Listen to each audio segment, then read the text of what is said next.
രാവിലെ പള്ളിയിൽ പോയിട്ട് വരുന്ന വഴിയാണ്. പുതിയതായിട്ട് വാങ്ങിച്ച ടോപ്പുകളിൽ ഏതിട്ടുണ്ട് പോകുന്നുള്ള കൺഫ്യൂഷനിലാണ് രാവിലെ എഴുന്നേറ്റത്. കഴിഞ്ഞ ദിവസം ഞാനിരുന്ന് എല്ലാ ടോപ്പുകൾക്കും പാന്റും ഷോളും ഒക്കെ സെറ്റ് ആക്കി വെച്ചായിരുന്നു. കഴിഞ്ഞ വീഡിയോയിൽ ഞാൻ കാണിച്ച എല്ലാ ടോപ്പുകളും നിങ്ങൾക്ക് ഇഷ്ടപ്പെട്ടു എന്നുള്ളത് എനിക്ക് മനസ്സിലായി കേട്ടോ.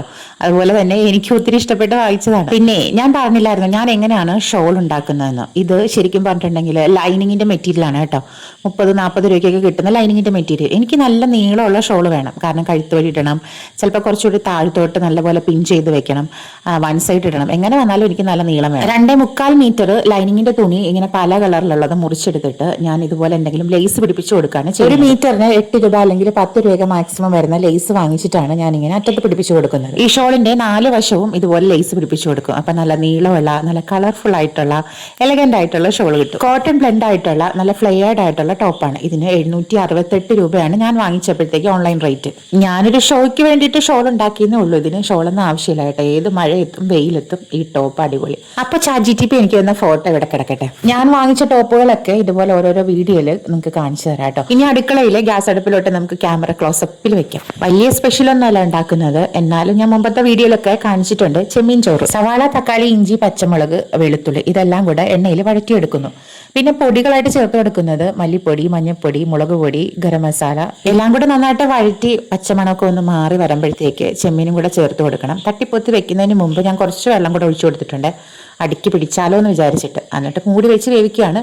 ഒരു പകുതി വേവൊക്കെ ആകുമ്പോഴത്തേക്ക് ഞാൻ കുറച്ച് പാലോടെ ചേർത്ത് കൊടുക്കുന്നുണ്ട്. ഉപ്പ് ഞാൻ നോക്കി ആവശ്യത്തിന് ചേർത്ത് കൊടുക്കുന്നുണ്ട്. പക്ഷെ മിക്കപ്പോഴും ഞാൻ വീഡിയോയിൽ ഉപ്പ് ചേർക്കുന്നത് കാണിക്കാറില്ല. ഞാനിവിടെ പാക്കറ്റ് കവർ പാലാണ് ചേർത്ത് കൊടുത്തിരിക്കുന്നത്. അങ്ങനെ ചേർത്ത് കൊടുക്കുന്നത് കൊണ്ട് ഇവിടെ ഉള്ളവർക്ക് പ്രത്യേകിച്ച് പ്രശ്നമൊന്നും ഇല്ല കേട്ടോ. ടേസ്റ്റിനോ അല്ലെങ്കിൽ വയറിന് പിടിക്കാതെയോ അങ്ങനെയൊന്നും വരാറില്ല. കറിക്ക് കുറച്ച് എണ്ണയുടെ കുറവും അതുപോലെ കുറച്ച് മുളക് പൊടിയൊക്കെ കൂടി നിന്നതുകൊണ്ട് ഞാൻ വീണ്ടും കുറച്ച് എണ്ണയിൽ ഒരു 1.5 സവാള കൂടെ നന്നായിട്ട് ഫ്രൈ ചെയ്ത് അതുപോലെ കറിവേപ്പിലൊക്കെ ആയിട്ട് മിക്സ് ചെയ്ത് ചേർത്ത് കൊടുത്തു. ചോറ് ഓൾറെഡി നമ്മൾ വേവിച്ച് വെച്ചിട്ടുണ്ടായിരുന്നു, അതുകൊണ്ട് ഇനിയിപ്പോൾ ചോറ് കൂടെ ചേർത്ത് നന്നായിട്ടൊന്ന് മിക്സ് ചെയ്തെടുത്താൽ മതി, പണി തീർന്നു.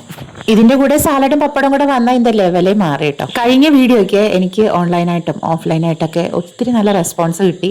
പക്ഷേ എന്തുകൊണ്ടോ 500 വ്യൂസ് പോലും അതിനില്ലായിരുന്നു. എനിക്ക് അറിഞ്ഞൂടാ കേട്ടോ ഇതെന്താ സംഭവിക്കുന്നതെന്ന്. നിങ്ങളുടെ വീഡിയോസ് കൊള്ളാം, പറയുന്നത് കേൾക്കാനൊക്കെ രസമുണ്ട് എന്നൊക്കെ എന്നെ നേരിട്ട് കാണുമ്പോഴത്തേക്ക് ഒത്തിരി പേര് പറയാറുണ്ട് കേട്ടോ.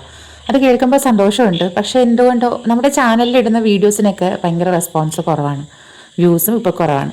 ഈ വീഡിയോ കാണുന്ന നിങ്ങൾ കഴിഞ്ഞ വീഡിയോ കണ്ടിട്ടില്ല എന്നുണ്ടെങ്കിൽ ആ വീഡിയോ ഒന്ന് കണ്ട് സപ്പോർട്ട് ചെയ്യണം. ആ വീഡിയോയ്ക്ക് 500 വ്യൂസ് പോലും ഇല്ലല്ലോ എന്ന് ഓർക്കുമ്പോൾ ഒരു സങ്കടം ഇല്ലാതില്ല.